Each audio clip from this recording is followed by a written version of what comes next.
Hello, hello, hello. It's Friday. How's everybody? I hope you're doing great. It's Drama Free Friday. I need it. I'm glad you're here. Hi, Ruth. Good to see you. Hi, Joan. Hi, Shu. Way to go, Shu. All the way from over there. Who else? Tori. Hello, hello. Hi, Purple Nana Linda. Hope you're doing well. Hope you're feeling better. I do hope you're feeling better. I know you've had a rough go of it, for sure. So come on in, everybody. It's Friday. I probably won't be here for the full 2 hours that I usually do, but who knows? Who knows? It could happen. I don't know. I'll be here at least an hour, maybe an hour and a half, maybe 2 hours. I don't know. Anyhow, good to see you guys. Good to see you. It's Friday. I have, if I seem a little discombobulated, it probably is because I am. I was listening to a podcast the other day. I think it was a Mike Rowe podcast. I really like his podcasts. And he had a guest on there that made reference to being a little discombobulated. And then he said at some airport where he was flying out of, I guess, there was a room called it was called the recombobulation room or something like that. So you could go there and recombobulate yourself. If you got discombobulated, you could go get there and get recombobulated. And I thought, okay. Hello, Connie. Good to see you. So I thought that was funny. Anyway, life is going at warp speed yesterday and today and probably part of tomorrow. We have, hello, Terry. We have Elton's great nephew here. He's 13 and he is a very, very strong young man. And so he has been helping us do all the stuff that requires a very strong person. Oh, goodness. Thank goodness for him. I'm so grateful for him. I'm so grateful for him. And for Elton. The two of them have worked together.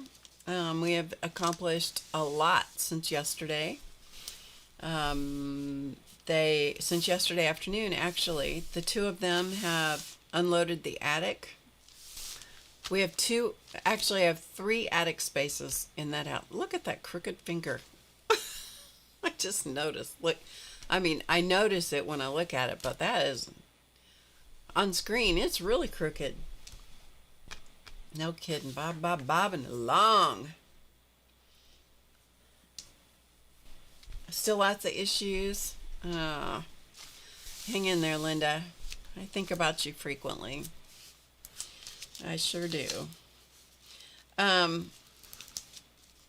So as I said, I have 3 attic spaces in that house. The reason for that is that there are 2 rooms in the house that have vaulted ceilings that are in the middle of the house. So that immediately separates the attic into 2 major spaces. Then we added on the apartment that my mom lived in that became the studio, and that had its own attic space.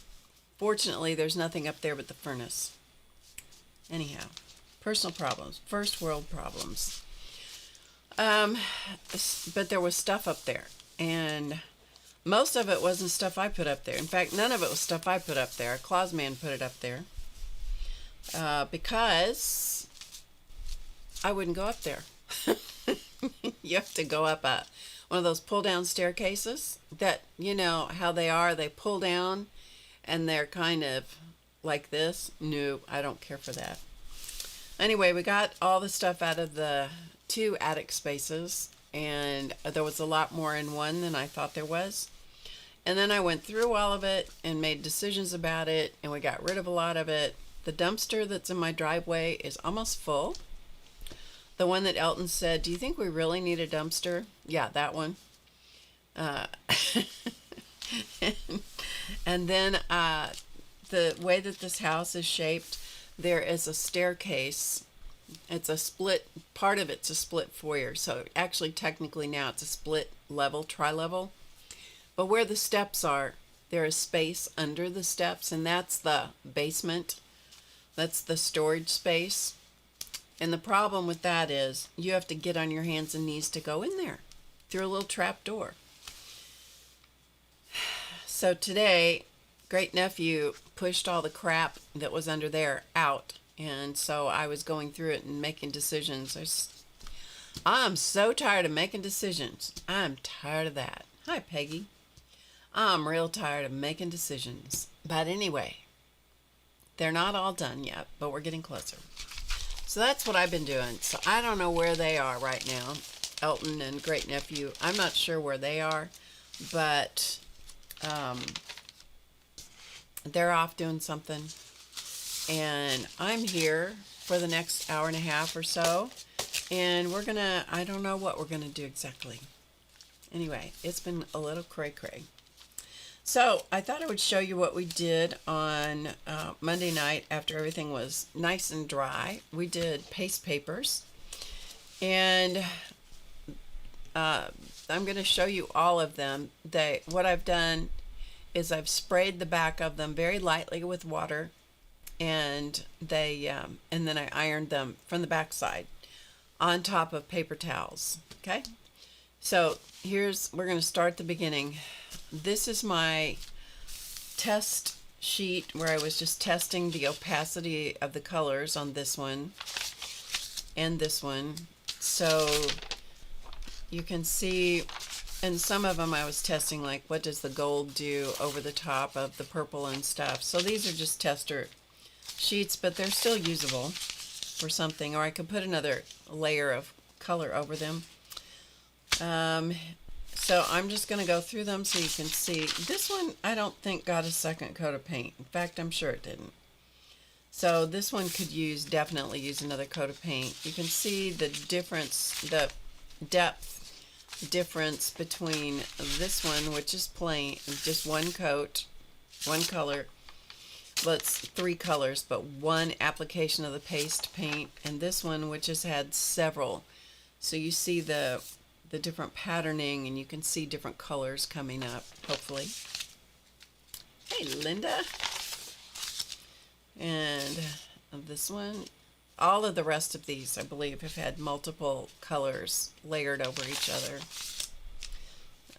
Even this one had a second layer, because you can see the green is over the turquoise. This one could definitely use another coat of color. I'll stick it with the other one that could use more. Yeah, there's this one. I like this one the way it is. This one could use more color, but actually I like that bright yellow and green. Hey, Barbara Clark. Good to see you. And this one I like too, because I like the turquoise and the yellow peeking up from the back. And I like the movement here. I'm just telling you as I'm looking at them what I like about them. This one could use another coat of paint on top of it. So sometimes I really like them immediately. This one could definitely use another coat. This one I like the way it is. It's got some pretty complex patterning going on. So anyway, these were all just on copy paper, 20-pound copy paper. Yeah, it's good to be here. It is good to be here. So anyway, paste papers. And if you want to know how I did those, you can look back at that for the stream before this one.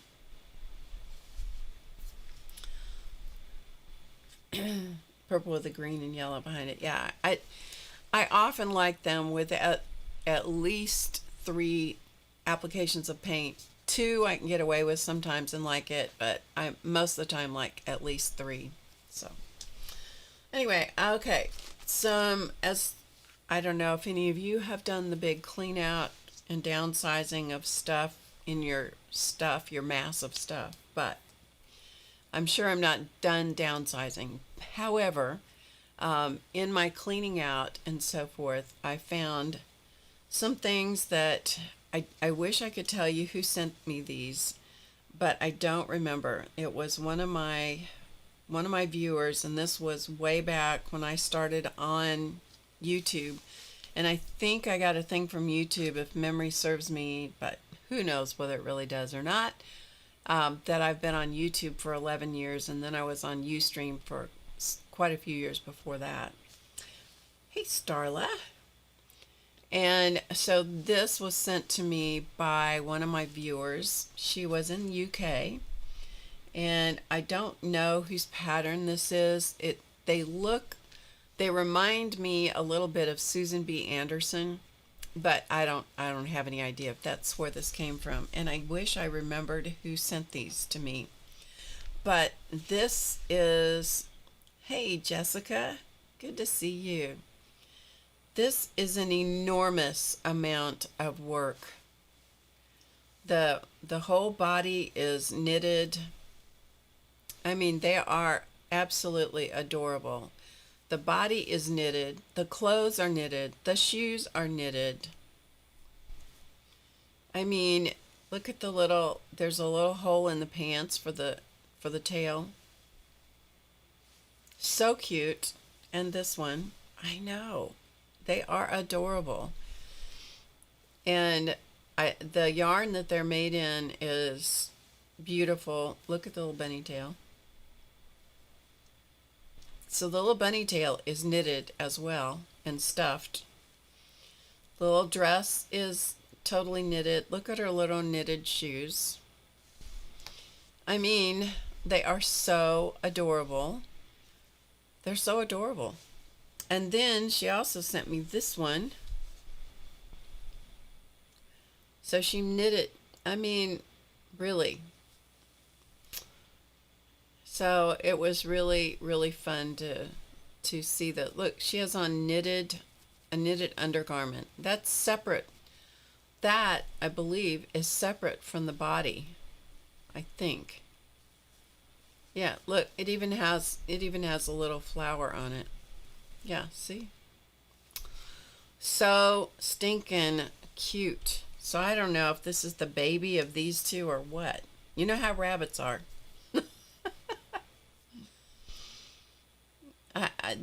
Maybe, but right now they're still going to live with me. And this came from someone else, and I have no idea. You know, after so many years of doing this, you lose track. But look at this this cute little rabbit.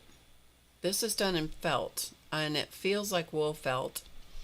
I don't think this was the same person. Look at the size of this bunny tail on this little bunny. And she is very fancy. She has on an eyelet skirt with a bow in the back, and she has on a pearl necklace, and she has her whiskers on, and yeah, she's pretty. She's pretty stinking adorable too. So I just thought I would show you those. So cute. Anyway, if whoever made these for me is watching and you want to take credit for it, let me know, because I don't remember at all. I wish I did. Anyway, so they're going to find a house. They're going to find a home to live in here, because I do so love those. And then also I was going through Christmas decorations, of which I have to tell you, I have many. I have a lot less now, because a whole lot of them either went in the dumpster or went to Goodwill. And anyway, you know how it is that sometimes you just toy in your mind about whether you should get rid of them or not. Okay, so I'm going to show you these. And let's see. I need to turn these around. Well, wait a minute. I can do it this way. Can I do it this way? All right, let's see if I can do this where you can see this without without it flipping on me. So let me zoom in so you can see it, because I just took a picture of it. Okay, here you go. All right, these were in the box of Christmas ornaments. Okay. Now, I know that these look really ratty to you because, you know, they're old and ratty at this point. But these were made by my son. This one when he was 3 years old, and I'm not sure how old he was when he did these. And you know what, people, I actually toyed with whether I should throw those away or not. Yeah. And here's the back. Yeah. So somebody else put his name on it. In case you don't know, Race is his stage name. Yeah, so it's one of those things where you go, ugh. But they're so, I mean, they're ratty and they're dirty and they're who knows what. And then I found this one. And I saved this one to show you because I thought some of you might have grandchildren or great-grandchildren. And this is a fun little simple ornament. I know, Starla, I know. It's just having to think about, you know, it's like, yeah. And my son and I have had some pretty in-depth FaceTime conversations, even though he's been here and he's gone through stuff and all, he's made hard decisions about what he wants and not wants. But, you know, we had stuff left over from when he was a kid, like little kid, things that were important to him back then that we'd saved all these years. He picked them out, he saved them, we saved them, you know. And then we had to finally decide what we were doing with them. And it's a good thing we had that conversation because some of the things he chose, I was surprised that he chose, you know, so you just never know. Anyway, so this little ornament, I thought I would show you. I think he might have made this in preschool, although I don't know. And yeah, taking photos really helps. But I thought I would show this to you because this is a lid. This is a lid from like a pickle jar or something. It's not one of the lids. It's not a canning jar lid. But it's like a pickle jar lid, you know, because it's not very deep and it has those parts in the lid, you know, where it screws onto the jar, you know, so there's a wider parts. I don't know if this was a Christmas card or what this exactly was. Could have been a coaster. It's kind of a cardstock sort of weight, cut into a circle. This is aluminum foil that's put around the lid, and it's a piece of felt glued on the back on top of ribbon. So this is just a piece of ribbon that had been folded in half and then folded in half the other way, glued between the two. And that little piece was glued in, and this little ornament was on my tree for years and years and years and years.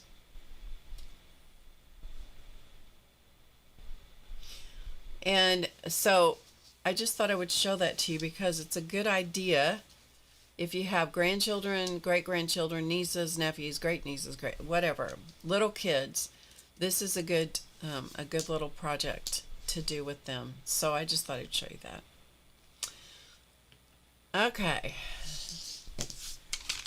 Then I found these, and I don't know, some of you have been watching me for a long time, might remember me telling you or showing you a gnome ornament that I had painted way, way, way long ago. And I said, and I had two other ones. Well, I found them. I don't know why they're separated from the other one. Now the other one is somewhere. There's three total. So these are gnomes based on, they're inspiration taken from a book I have on gnomes.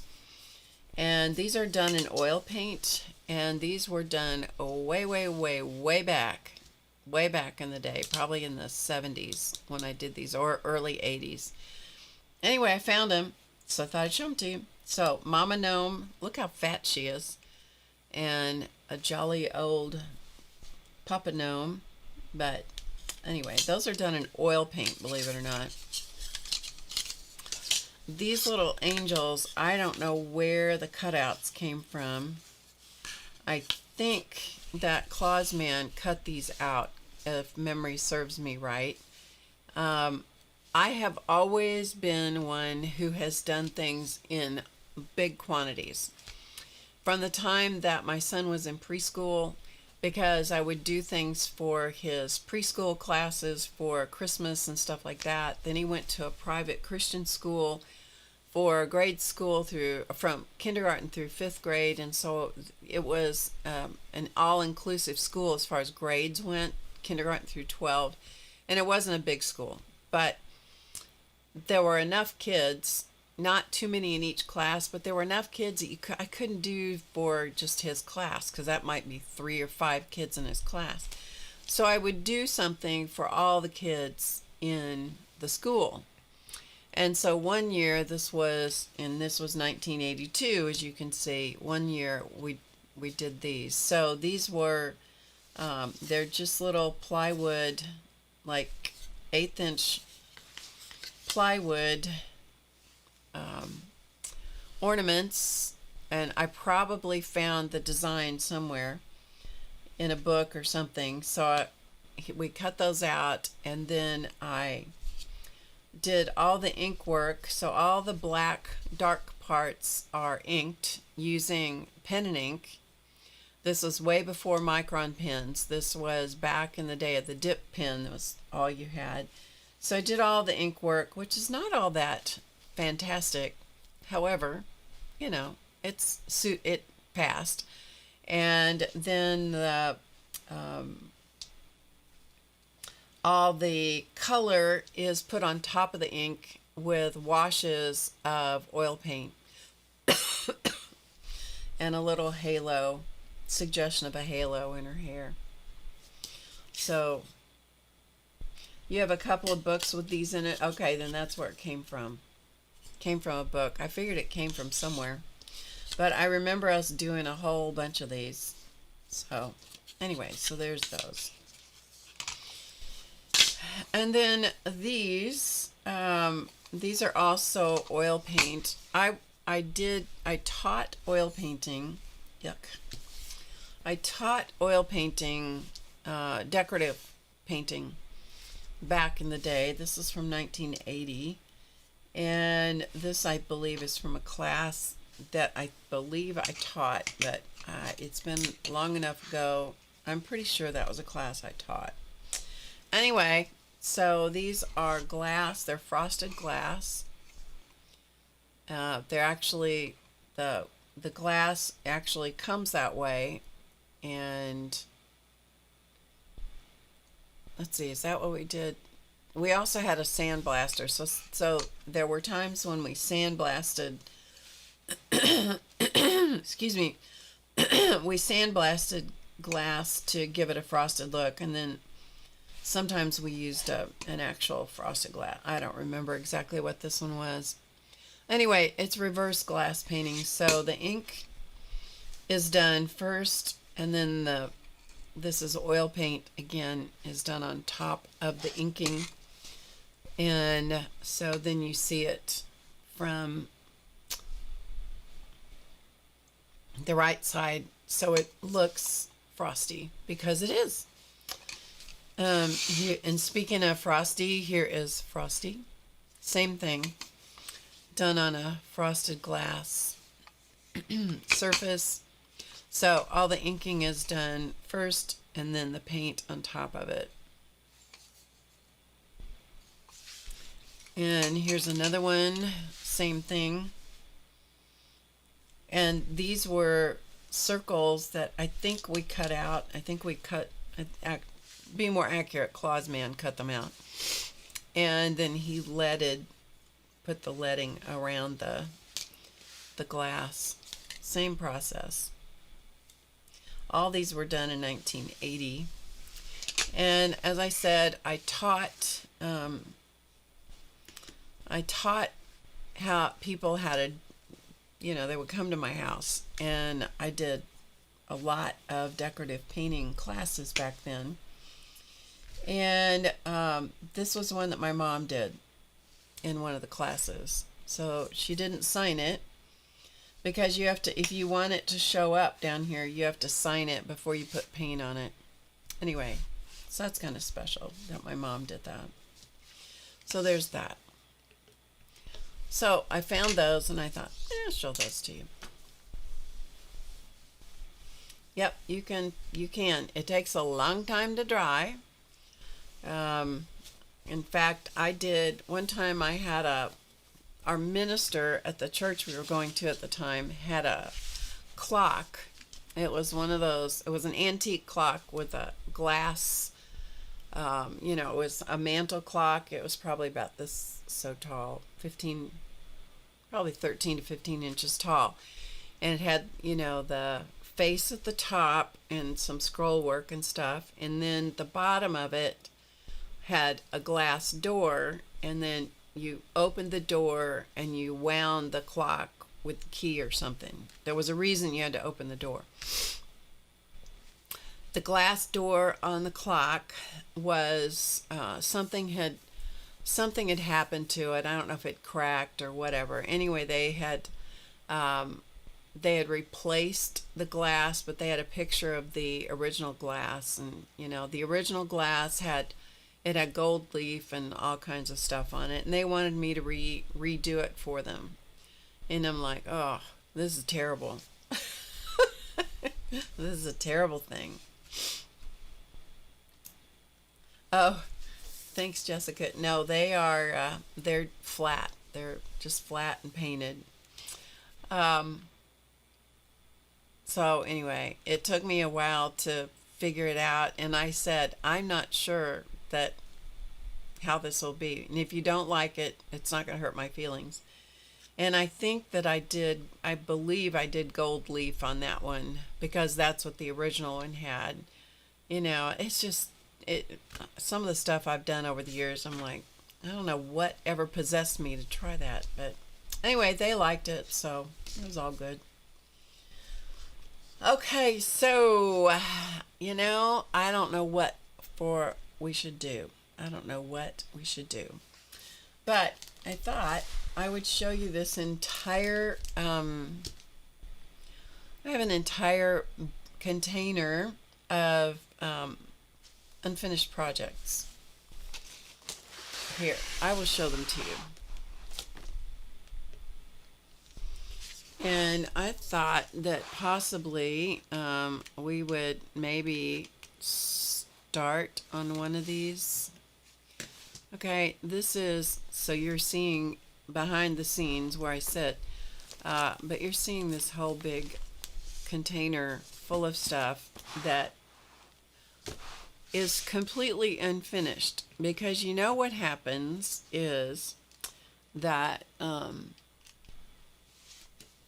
I start all this stuff on stream, and I very seldom ever get anything totally completed. So I thought, now going back to Starla's question or comment that she didn't know you could put oil on glass. Yes, you can put it on glass, but it really helps if you have a frosted surface, so that you have something that grabs the paint. It has some tooth. So that's the thing. One of the things you can do is you can get glass etching cream. I have had it. I'm not sure that I still have any. That's what I was looking. I think you can still buy that though in the craft stores or online. It's a glass etching cream or paste, and you actually put it on clean the glass, and you put it on the glass, you let it sit, for whatever period of time, and then you wash it off, and it actually etches the surface of the glass. Or if you have somebody, somebody that has a sandblasting, we had a sandblasting booth. It was a small one. It was a craft. We got it at Harper's Harbor Freight, and we used that. You want to make sure it's outside, not in your house. Sand and in your house is like having glitter in your house. It's a bad combo, and I won't do that. So anyway, we use that for different things, but its disadvantage is that the size of the project was dictated by the size of the sandblasting unit itself. But you have to have some kind of tooth on the glass, otherwise the strokes of the paint are just so I don't know, so it looks like it's been painted. It doesn't have a good end result, I don't think. So that's what you need, is something that has some tooth. Okay, so Starla says my container is bigger than hers. There you go.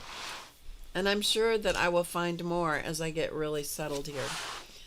Anyway, let's go through this this box of projects, and we'll take a look and see. I'll let you guys express your opinion about what you think we should work on.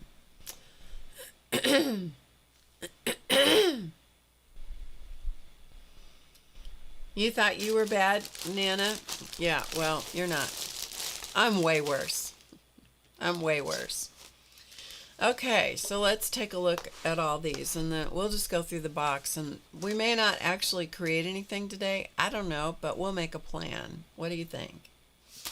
Okay, so these are different kinds of card things. And some of these may give you some ideas. That's another reason for going through this stuff, is it may give you ideas for things that you could do yourself.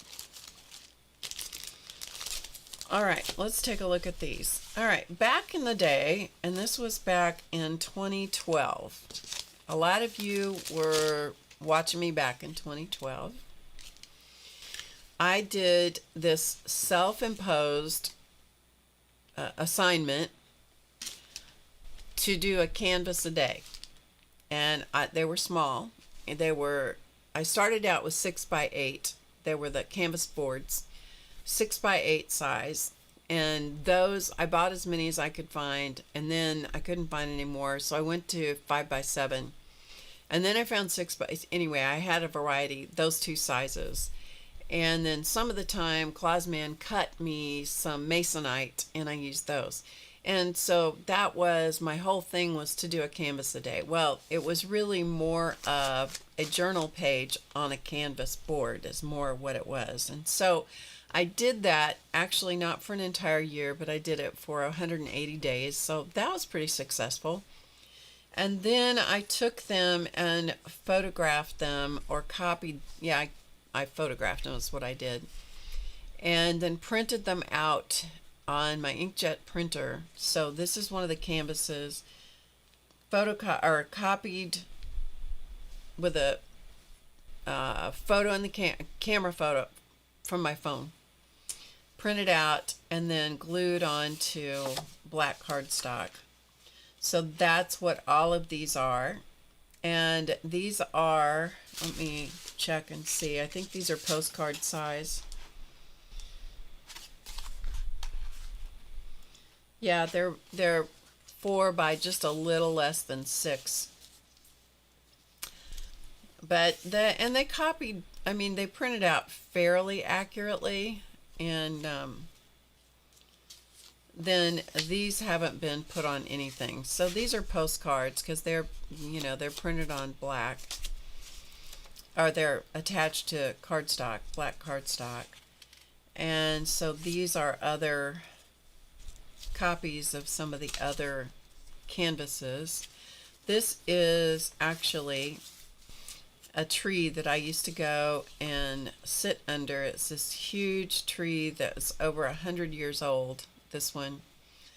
And I actually took a photo of it looking up into its branches, and then I made a pattern of it, printed it off in black and white, made a pattern of it, and transferred it onto the canvas, and then painted on top of it.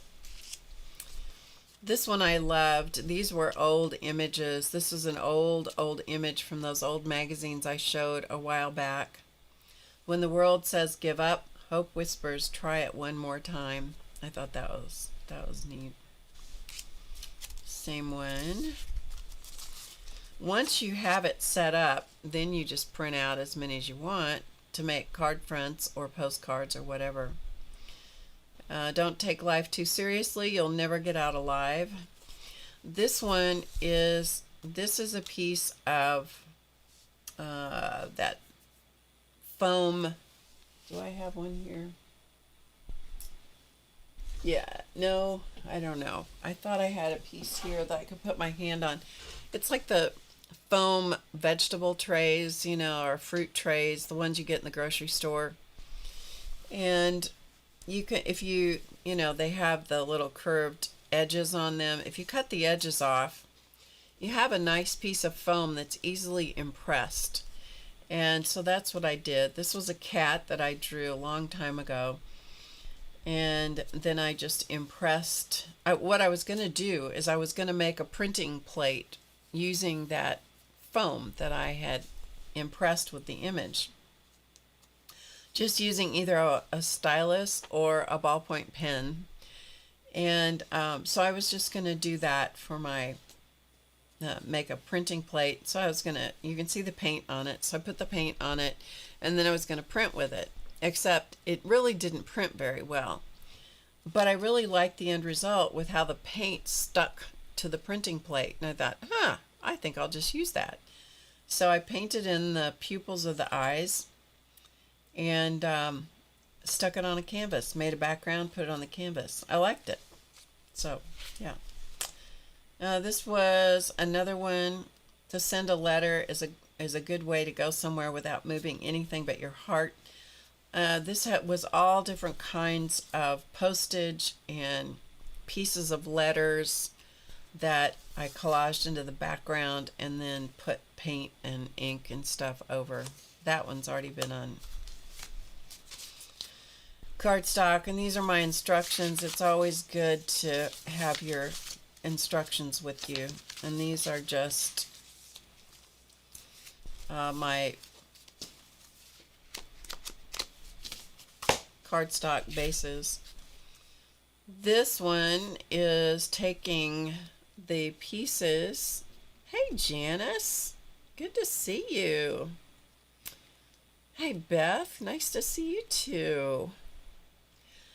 This is taking all of these, and cutting them into pieces and patching them back together into a grid. This was probably an assignment from some class I did. I don't remember. And this is paper, corrugated, the top layer of corrugated cardboard. So I peeled it off, left the ripples in it, and that's what divided up my grid after I glued in all the little pieces. Yeah, that took a while. Put it on a piece of black. I pieced it together on black cardstock, put it on a piece of craft colored cardstock, and put it on another piece of black cardstock. Yeah. Sometimes I do believe in overkill. But anyway, I have a lot of the mats left over. And then because I couldn't stop there, and if any of these are inspiration for you, grab the idea and go for it. And because I couldn't stop there, then I printed out little versions of the same things. This was another canvas. This one happened to be an 8 by 10 size that I did. and then I printed out little ones and made ATCs out of them. So this was one of my very favorite ones. People really liked this one. So this had a red, and part of what I did when I did these canvases is I would give myself a color combination to use for a week, I think it was. And so this one was red, black, and white. And I quickly found that I couldn't stick with the color combination thing because I would get bored with it after about the third day. But this one I liked a lot. And this image came from a magazine, I think. Anyway. And then I stamped Come Fly With Me. Well, that was a stamp I had. So anyway, I really liked that. That was one of my, people liked this one really well. And that's that same big one shrunk down into the, it was this one shrunk down into an ATC size. And there's another one so that's what I did with them. I took the ATC, and they're just printed on just regular copy paper, and then glued them down to the ATC background. So these were smaller than the 2.5 by 3.5, and then the black background was 2.5 by 3.5, as I recall. And I have a whole bunch of those too, all ready to go. Yeah, so there's that stack of goodness. I'll put those back in my little baggie. Hey, Shelly. Hi, Miss Allie K. So those are some things that need to be finished up. Either finished as they are into postcards or greeting cards and ATCs, or reconfigured in some other, reimagined for something else. Who knows? All right, let's look at these. And you can see I've given myself the instruction to make these into cards. These this is a whole variety of techniques. This is watercolor paper, and these are the watercolor postcards by Strathmore. So they already have all the stuff on them for a postcard. They're the right shape, they're everything. These are done, I did with pencil to start with, just drew designs and stuff on top of a watercolor background. Then I went over those using flare pens. So if you use the flare, I'm not sure. Let me see if I can put my hand on a flare pen for you.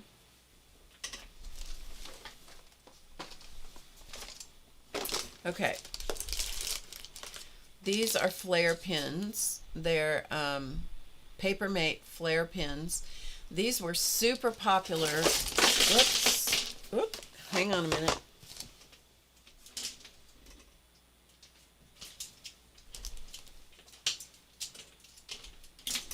Okay, I dropped some on the floor, so I'm just picking them up. These were super popular when I was in high school. And so I used to use these as note-taking pens, and they're kind of a felt tip, but kind of a hard plastic nib too.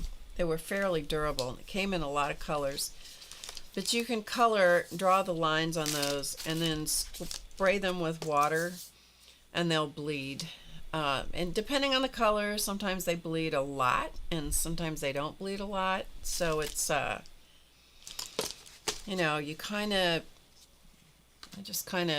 to be okay with what you get. Here's another one. So this one just has the drawing on it. So anyway, there's those. Those aren't done.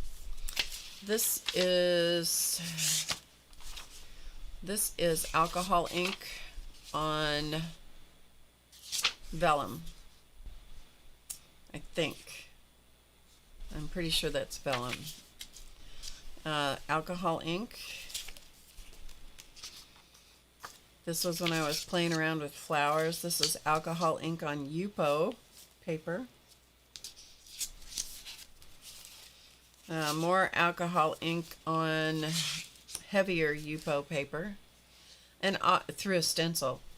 All of these can be turned into card fronts or ATCs or something. This was on the glossy cardstock, I believe. Alcohol ink through stencils on glossy cardstock. But you can see how they have, you know, nothing is finished. They're just ideas. Here are watercolor backgrounds with some of my silly animals that I sketched on these. I have a whole series of those. I don't know which animal this is. Fox, I think. I think that's the fox. And these were watercolors with, this one had salt on the background on top of the watercolor. These were cheap watercolors too. So there's a goose, an elephant, and that one you can see had some salt down there. This is, I think, was a dog. They're just pencil sketches. This was a rabbit. These were similar to some of Tam Laporte's animals that she was doing. I don't know what that was. I don't know what that is. But they were my own version of, you know, kind of what was inspired from her. This is, I don't know, probably spray ink. Oh, I know what these were. These were the powders, the watercolor powders is what those were. That was the same. So was that. So is that. So some of these are just backgrounds. This is alcohol ink on a glossy paper, probably alcohol ink paper through a stencil. Yeah, they're brushos, but they weren't Ken Oliver. They were Ken Oliver's powders, and I only have two things of brusho, but they're very similar. I mean, they're the same same concept, right? This is the same thing, same stencil, a sunflower stencil with alcohol ink through it. Same thing with that one. So those are all the same, different colors of ink. This one was particularly detailed.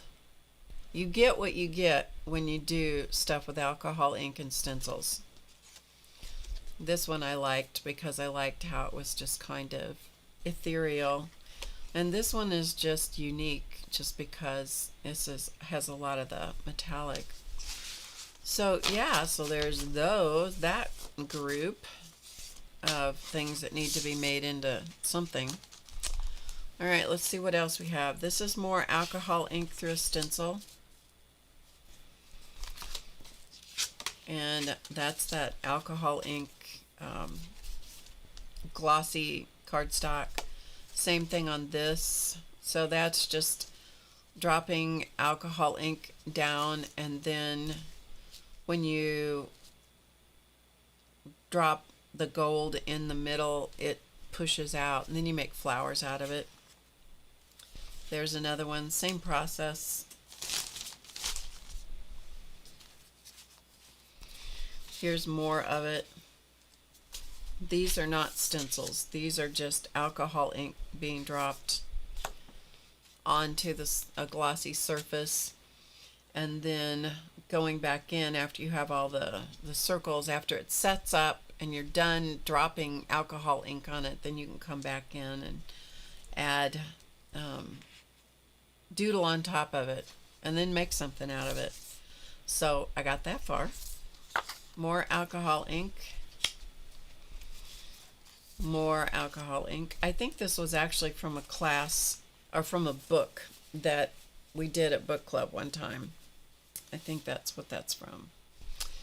There's more of the powders, the Ken Oliver powders. So is this. There may be some brusho on some of these too. Anyway, so there's a whole bunch of those that are sort of serendipitous. See how many of those there are that need to be made into something? This was a kind of paper that we could get a hold of. It was a mixed media paper that was sold at the store, which is no longer Soul Sentiments, which is no longer in existence, sadly. But they were printed. It was printed black and white, so it's a grayscale image, and the paper has some heft to it. I don't know what the weight of that paper was, but you could take it and you could paint over. So this is painted over that image, so all the detail is done. And then if you use translucent paints or make the powders like Brushos or Ken Oliver's powders into paint, or use watercolor paint, or use acrylic that you've thinned way down, and use washes of it, then you can make cards out of it. So there's a card front. So all of these are those images that can be turned into cards. So here's one that I did. So this was like this, and then I just basically stained over the background and covered the image a little bit and then splattered the background, I guess. There's another one. And then, add color around it. There's another one. These were sold in a package. So these were just sold in a package. And I loved them because they were just beautiful pumpkins. All right, same thing on these. These are the same paper, but the artist was different. And I did this one, and I'm like, yeah, I don't like that. So I didn't go any further with them. But they have possibilities. I think I could do something with them now. But lots of those. And those are nice. It's a nice weight paper. I don't know if they still make them, and I don't remember the manufacturer. But it's a fun process because, and I know that there are some coloring books, adult coloring books out there that are like this, that are in the grayscale. Then you can come over them and do your own, add your own color. Okay, then I have these, which are called Quilted cards. Let's look at those Quilted cards. These are so old. I can't even tell you how old these are. Really old. But the way these work is you punch out they're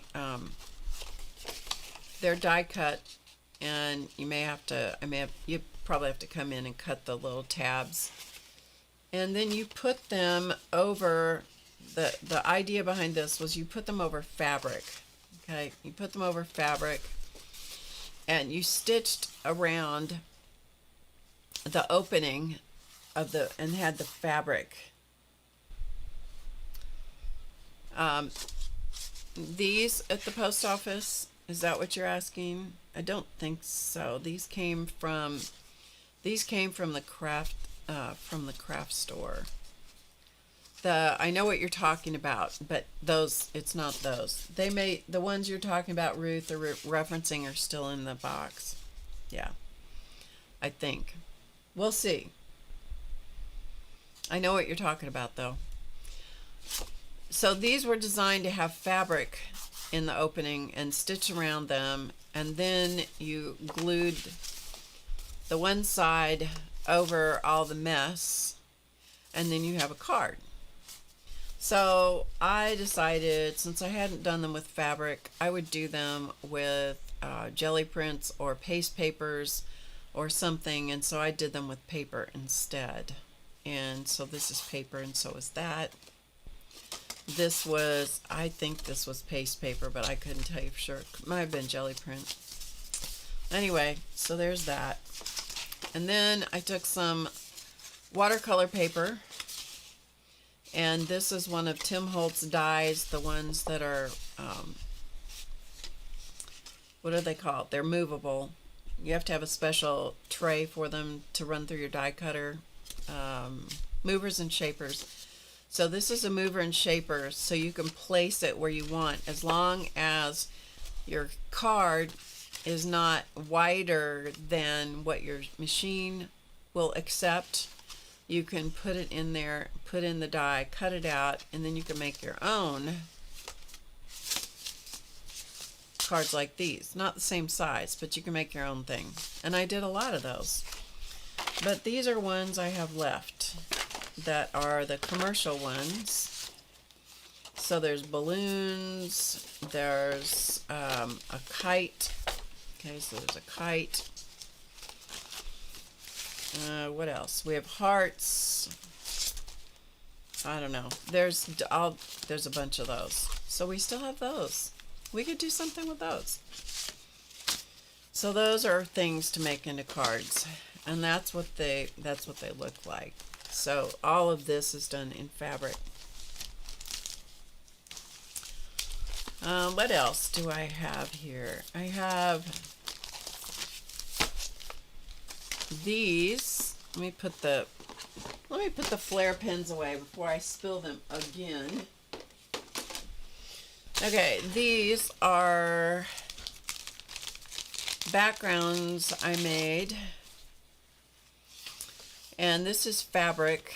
This is fabric that I dyed. It's just muslin that I dyed to get a flesh color, and then I stitched it onto a piece of cardstock. So I have multiples of those in different skin tones, and I'm not sure that I have an example of this being finished. I don't.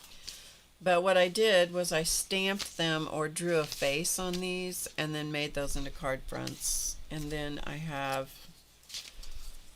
a little bodice, and I don't know what that was, a hat of some kind, I guess. And then there was another hat. Anyway, so I embellished them with these little pieces. Yeah, like I said, I have enough stuff. If I didn't do another thing, but just finish up what I have enough stuff that could keep me busy for a really long time. These were just doodly Christmas cards. Some of you were probably around when I did these in 2022. So I did the red birds with gold spotted bellies holding an ornament. That probably was inspired by somebody I saw online, but I don't remember. Anyway, I like those little red birds. I'm not a great watercolorist, but doing cards are a good way to play with that.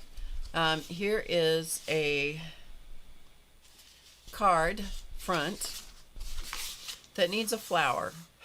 That's all it needs. It needs a flower, but it doesn't have one.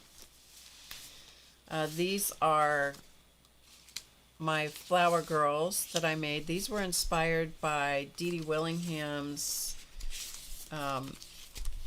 Dee Dee did a bookmark for me years and years ago, and they were collaged. It was a collage. I would show it to you, but I don't know where it is. Just looking to see if I can put my hand on it, but don't see it. Years and years ago, she did this bookmark for me, and it was kind of similar to this, but I turned them into individual girls This is a face that I drew. I drew two different faces. One had open eyes and one had closed eyes.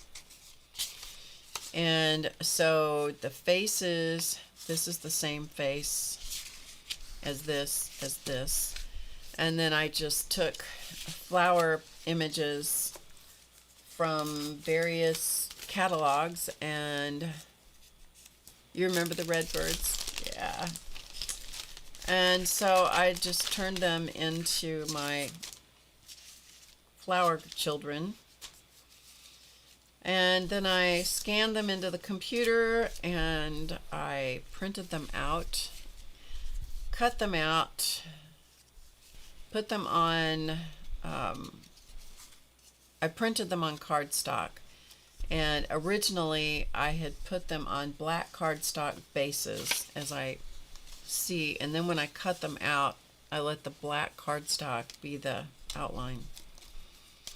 Anyway, I have lots and lots and lots and lots of girls.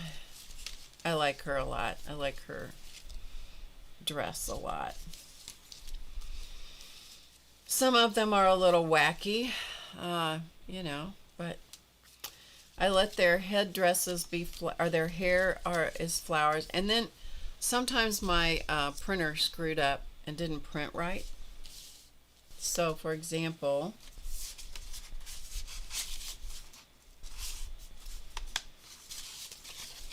this is how she's supposed to be, like this. And even this one is not printed exactly right. She's got lines going across her. So the printer was running out of ink and just printed out like that. It's still usable.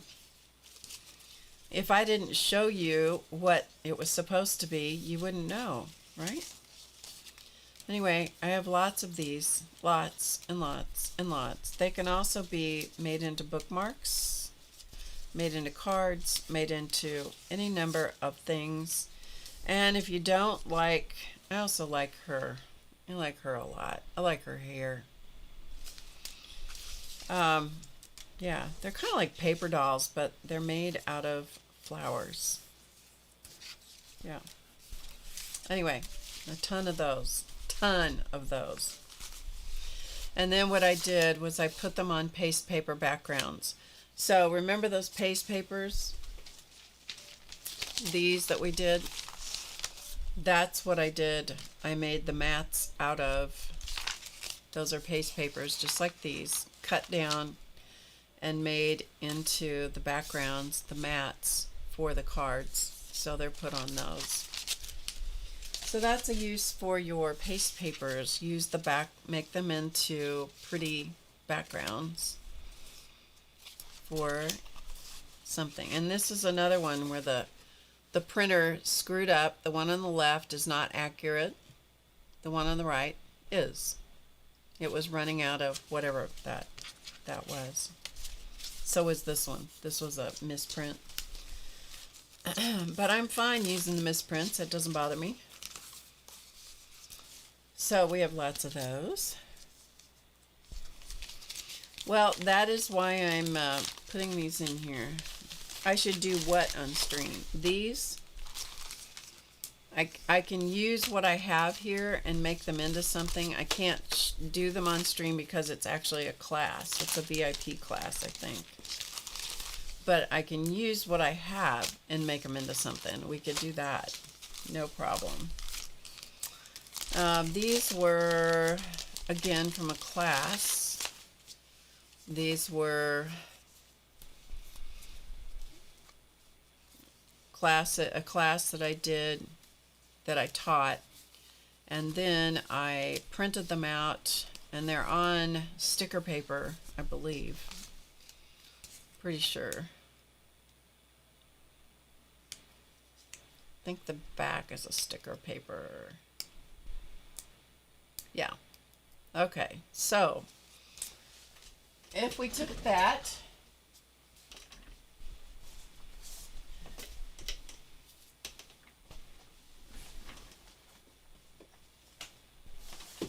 all right, hang on just a second. I got to figure out where my journal went.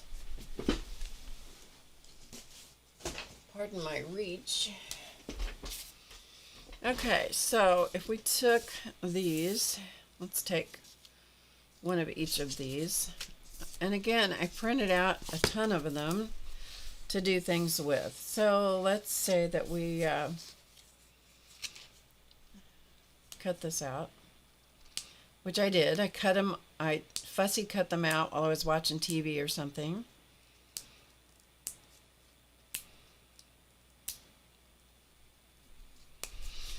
Alright, if I had a straight pin here close by, this would be easier. There we go. And then it makes them easy to put on card fronts or to put in a journal.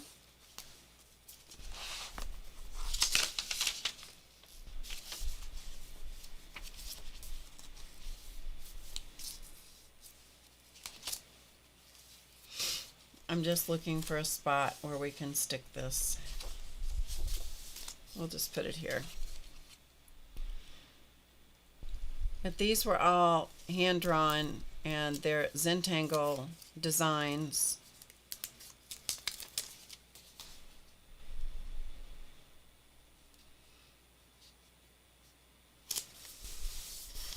Okay. So those are easy. That's easy to turn into cards.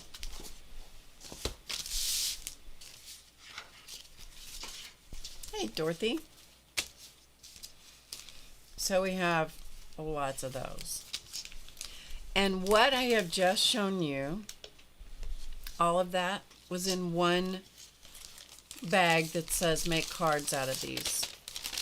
That was only in one bag. All of that. One bag. That give you an idea of the magnitude of the stuff that resides in this space and why it all got relegated to a box called Unfinished Projects. Yeah. Okay. So we will just set that aside. Are you tired of looking at this stuff yet? You might have card making. Yeah, you might. Let's see what else. Let's pull this one out and see what's in this little baggie here. Oh yeah, this was another class. You see this, let me go this way.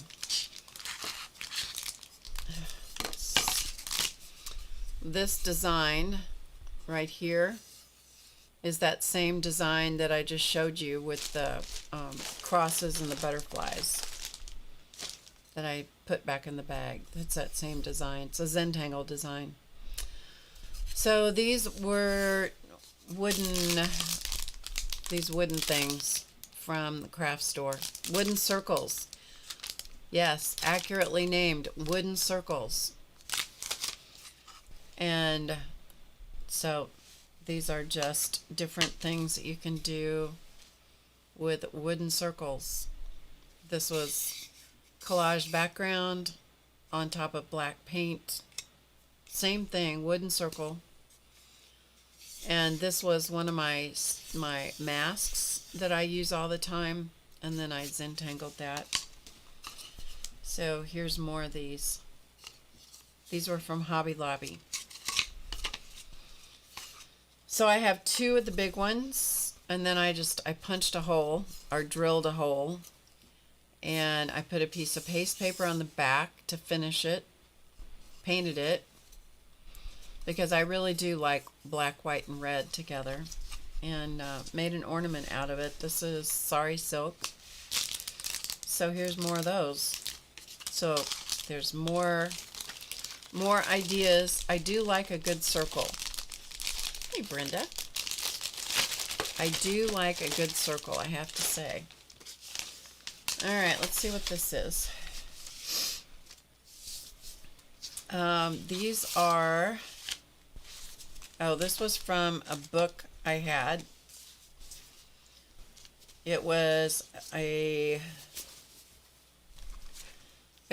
book of just various designs. It was a decorative painting book of some kind. And so I drew a bunch of the designs out. These were patterns that were within the book. I love these cats. I thought the cats were adorable. Look at this one. Anyway, I did them with a brown Pigma pen, and then I started painting them with acrylic paint. And then apparently I got tired of it, and I didn't go any further. But something could be done with these. I'm not sure what. And here he has a little mistake here, but you know, you can always do something to fix whatever. So these are not my original designs, but they could be, we could paint with acrylic paint and see what we can do. So that's an option. And then, I don't know, do something with them. Here's one that I did. So he's the same thing. He's like this guy, but in miniature. So he's drawn on, this is just muslin, painted. This is a background that I painted, scraped paint and stamped, and stitched the two layers together, and not another thing was ever done with him. But he's kind of cute, you know.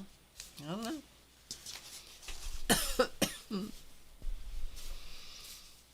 So those are fabric, painting on fabric. This was, I don't know why I saved this. Oh, because I like the faces. That's why I saved it. I like the little face images of these, and they're for painting, creating pins, like lapel pins and stuff. But I just like the expressions on the faces, so that's why I saved that. Also done on fabric or paper. This is another, let me find my, here it is. This is big. This is a journal that needs to be turned into a journal. And this is also a class I did on the website. And this is done in Craft Tex.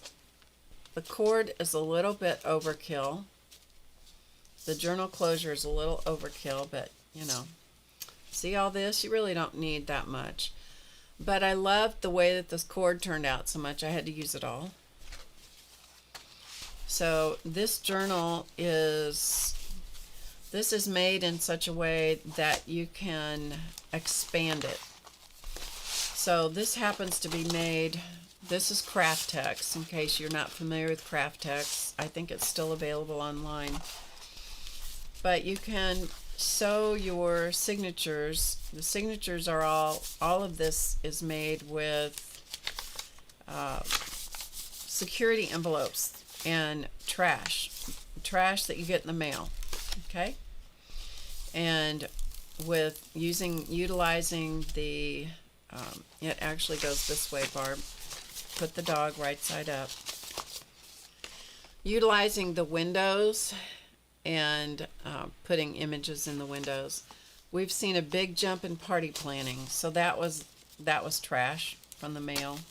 Also, you can see some of them are pockets.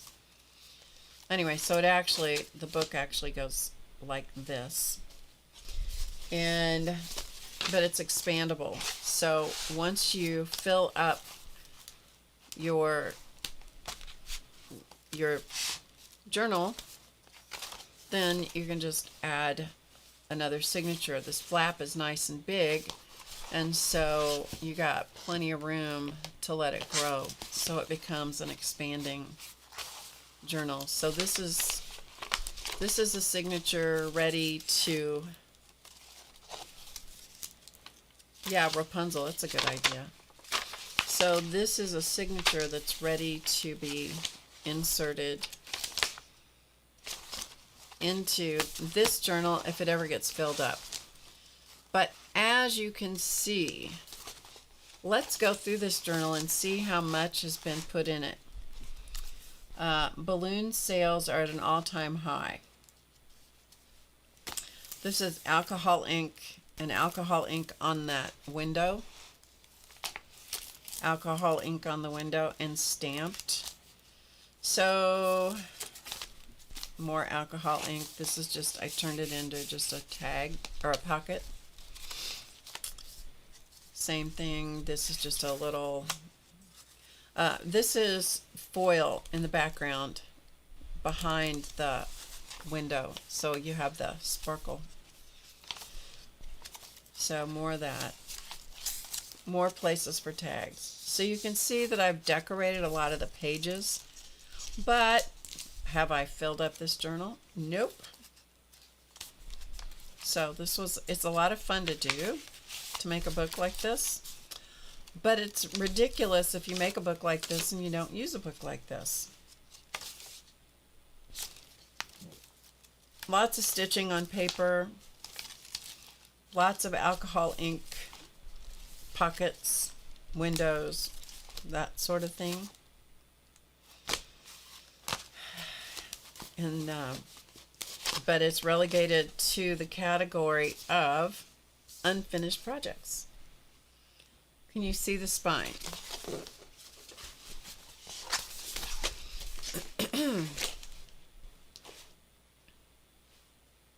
There's the spine. It's just a 5-hole pamphlet stitch. But it's done with Craft Text, which is a really wonderful material because you can collage on it, you can stitch on it, you can do all kinds of things with it. I love it. Made this journal out of it, and and some other journals. I made a smaller one also, and then I put a button on here, and theoretically you wind the cording around the button. Okay, let's see what's in here, shall we? Ms. Muse and her amusing adventures. So this was a book made for when we were doing the Mining Your Muse class, and this was her book that went with one of the muses, and it's made with a binding with ribbon and skewers, but you know, she's supposed to have her adventures recorded in this book, which never got recorded. And the pages are a little sticky, so they need a little love so that they don't stick together quite so much. Anyway, so there's her little book, but nothing has been done with it. I have lots of journals like that haven't ever been finished. What else?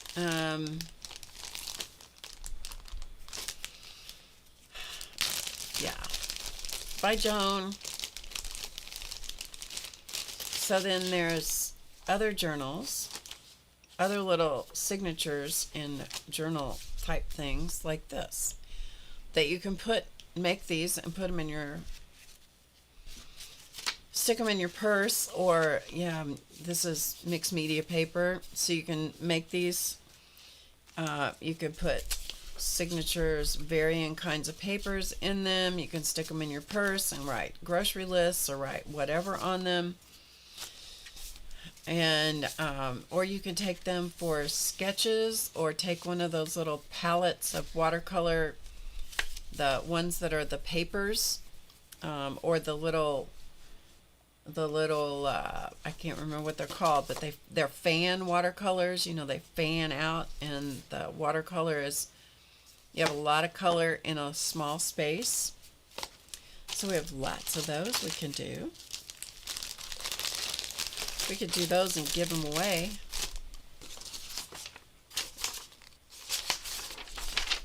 This was the Bingo Dauber mandala that we did one time. And this was just done on a piece of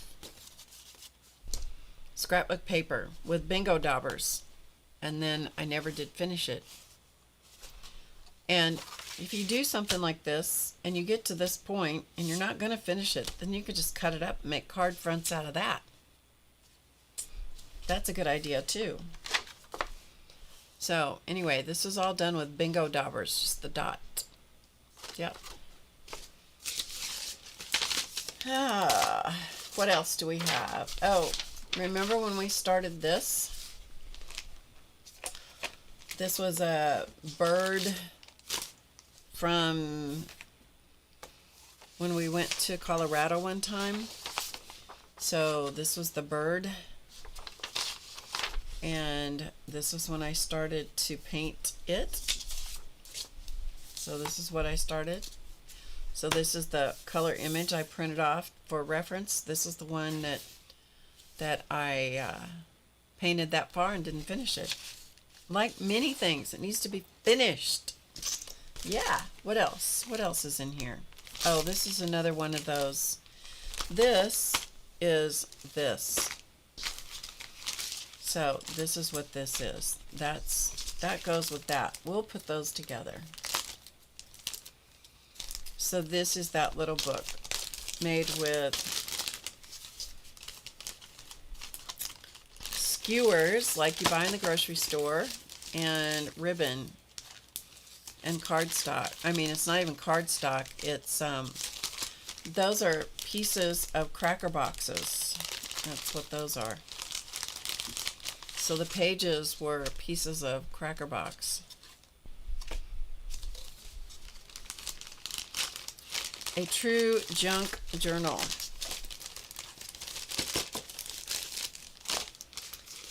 Let's see what else we got. What else we have in here? This is, oh, these are good. These are fun. If you haven't done this before, I want to encourage you to do this. Okay? I want to encourage you to do this. Let me zoom in a little bit so you can see this a little better. I've shown this before, but pay no attention to this part of it. That's just to keep it together. This is a deck of cards. Okay? This is a deck of super old cards. So I went through this deck of cards. I punched holes in it. And this idea is an old idea that I saw on some craft show years and years and years ago that used to be on TV. It wasn't Carol Duvall. It was one of the other ones, and I can't remember what one. Anyway, paste paper on the front, nothing on the back yet. And I went through and I did various treatments, gesso and stuff on the face. Well, the side that has the numbers and things on it. You know, like the jacks and queens and kings and aces and stuff. That's the side. And I put some kind of tape or paper or something on it and did some this was done for Valentine's Day, and this is texture paste and stamping and all of that. And then I punched out a bunch of circles, and I did 52 of those because there are 52 cards in the deck, as long as you don't count the jokers.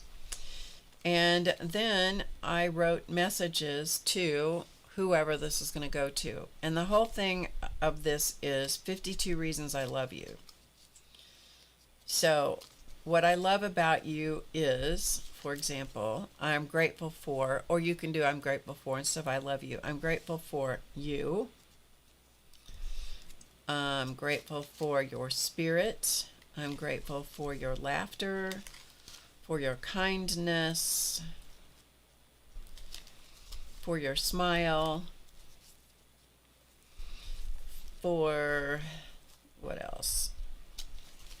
Your dedication.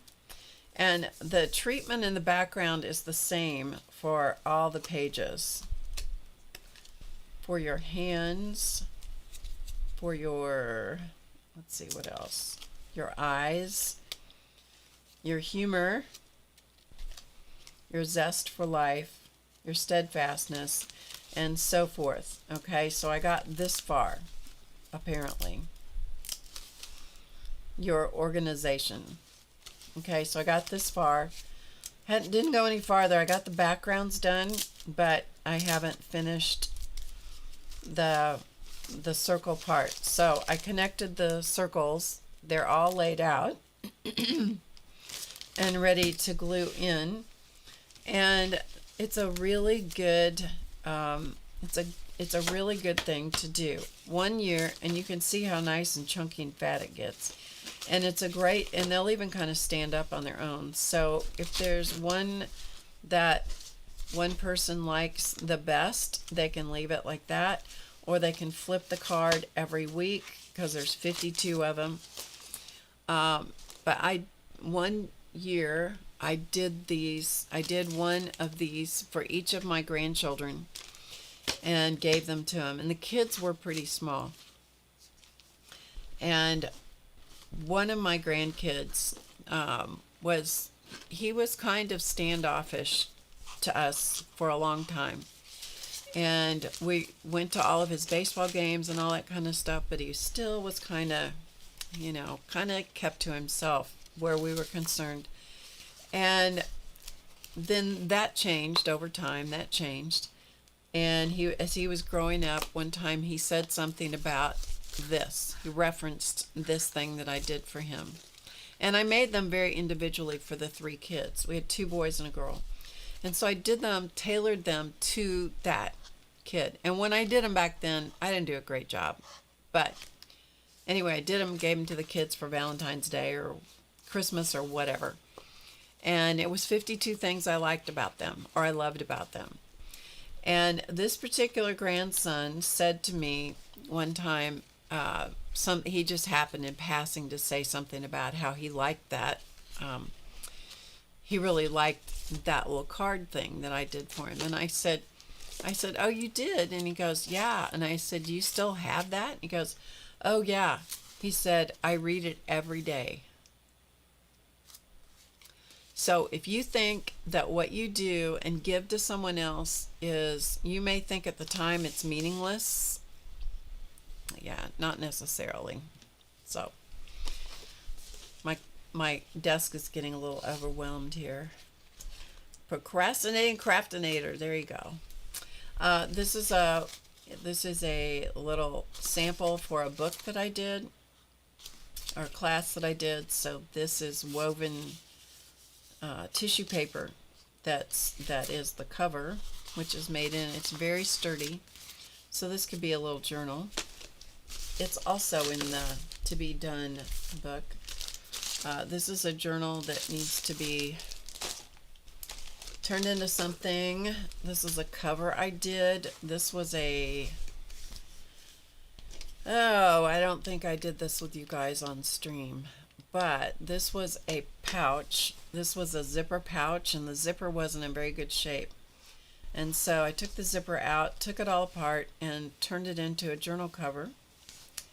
And it just needs its pages stitched into it. But I love the way it feels. This is wool felt.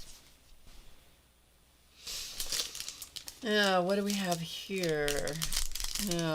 Let's see. This is something I did. Oh, these were all pictures of the muses from the Mining Your Muse class. And I printed them out. For whatever reason, I printed them out in a very small size and put them in this little bag that needs to go in something. Who knows? This is a gatefold book that I did in a class. This was not my class. This was a class I took. And it's a neat book. Let me I got to clear a little space here before I have a total and complete avalanche.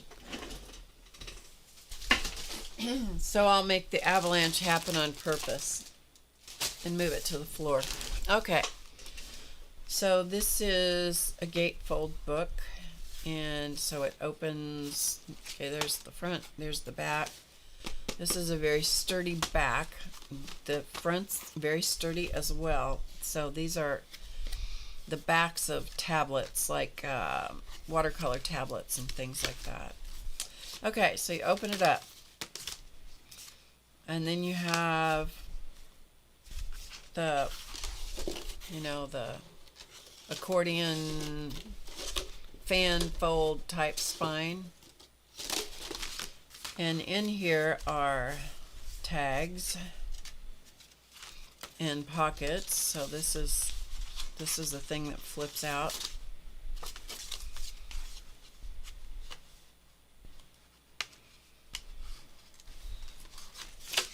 And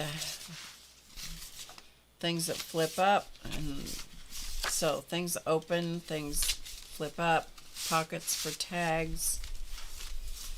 I don't really know what the purpose of this was. This is a piece of corrugated cardboard. It's not my favorite. I don't think it goes with the project, and that's probably why I stopped. So this needs to be yanked out of here and some repair done on the background, and then figure out what to do with this gatefold book. All of this is done with sprays and stencils. And I like the whole book except for that. I do not like that. And I'm sure that's exactly why I stopped.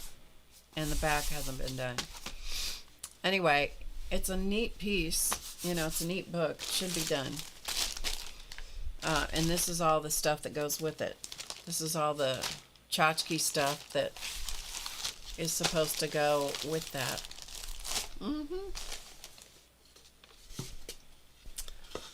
This is just a piece of wood.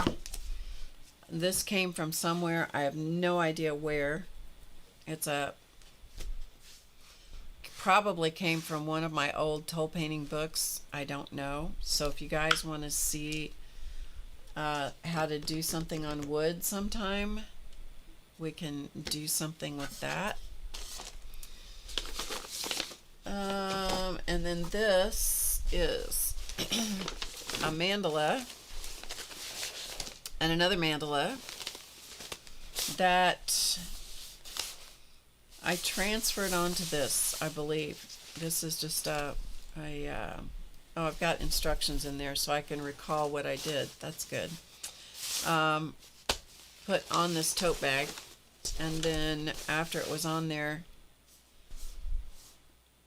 this must be the original one, and this must have been the copy or something. I don't know. Anyway, it's been too long. I've slept since then, and then I went over it and was doing embellishment on it, and I should finish that, but you know, and do something on the other side. But I didn't. And that's pretty much what's in. Oh, then I have this one other thing that I could turn into a book. I'll show you this. I bought this at Barnes & Noble a long time ago. And here it is. It opens like this. I kept it because it's neat the way it opens. I ripped out the guts. I like this. But there's a spine here. It could be a lap book, it could be a journal, it could be any number of things. But it has magnets in the flaps. So, see. And so I can't tell you how many times I have put this in the trash and then dug it back out. I know. That's part of the problem. We put stuff in the trash and then we get it back out, don't we? Hi, Kathy. Yeah, we get it back out. We drag it back out, and then we go, yeah, I need to do something with that. And then we still don't do it. So anyway, okay. So what I want to know from you guys that are still here, and if you are, bless your hearts. Tell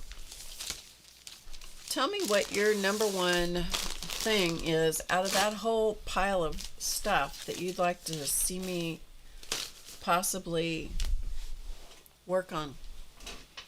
You have anything that you want to see done? If you do, write it in the chat. Other than that, I'm going to take off. Or if you're not watching live, you can put it in the comments what you would like to see me finish, because that whole bin of stuff I have debated on whether to keep it or not. So far, this is all the stuff that made the cut. There's other stuff that did not. The Flower Girl cards and the mandala bag. Okay, I will make a note of that. In fact, I'm going to write it down now on this piece of paper.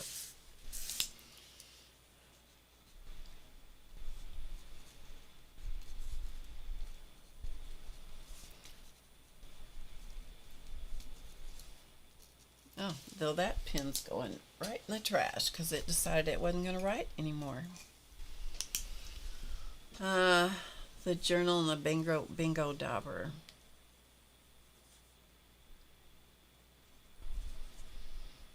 The which one? What was it you said? Which journal? Brenda, which journal? Because there were a lot of journals in this mess.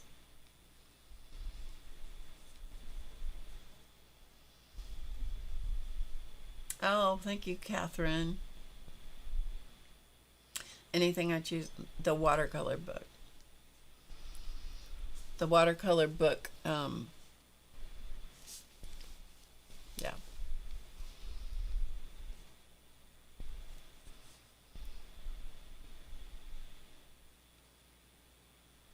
The watercolor, I'm going to call it the watercolor kit book.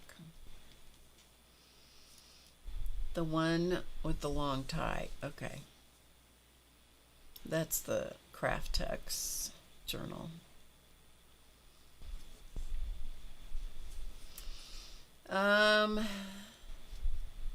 Whatever inspires me, I should do it first. Okay. The gatefold. Okay, well that gives me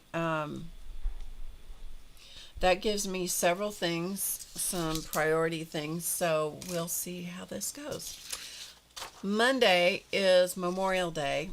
Probably will be here, but I'm not entirely sure that I will. I will do my best to be here though. I don't think we have anything that we're doing Monday night, but I'm not entirely sure. Okay, so if you tune in and I'm not here, you're going to know that we had something that came up. You like the gatefold book. Okay. Okay. All right. Perfect. All right, you guys, thank you for your suggestions. Thanks for your attention. Thanks for hanging in here with me. And with that, I am going to sign off. I will hopefully be back on Monday.